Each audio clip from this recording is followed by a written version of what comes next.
Le noyau central de la prise en charge se concentre autour des rendez-vous que le patient va avoir avec les infirmières coordinatrices et la psychologue.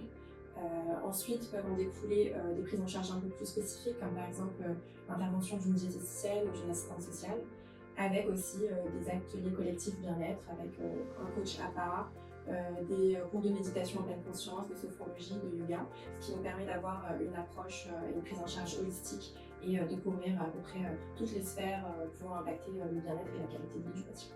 Mon rôle dans sa prise en charge, alors ça va être surtout d'accueillir la parole, de pouvoir lui laisser un espace où on peut dire les choses sans jugement. C'est très compliqué d'avoir de l'introspection sur son propre état mental.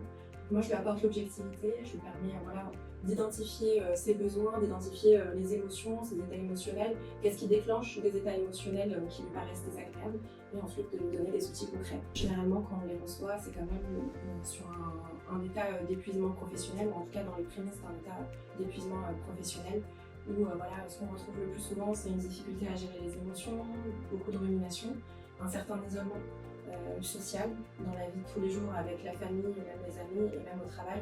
Et donc c'est des patients qui sont un peu essourés. Comment ils sont à la fin du parcours, généralement beaucoup plus optimistes quant à la suite. Ils savent qu'ils ont encore du parcours à faire, du chemin à faire, c'est un processus de rétablissement, donc ça s'inscrit dans une temporalité. Mais là, ils ressortent avec des outils concrets, ils ressortent aussi avec une vision un peu plus neuve et fraîche de la situation. On essaye un peu de déstigmatiser les questions de la santé mentale. Tout le monde a des biais, que même nous, en tant que psychologue, on a nos propres biais, mais que justement, c'est quand ils commencent à devenir trop oppressants qu'ils viennent entraver la qualité de vie. Donc on leur donne des outils pour travailler ça ensemble, et généralement, ils repartent avec des éléments concrets à implémenter, que ce soit dans la sphère professionnelle ou personnelle.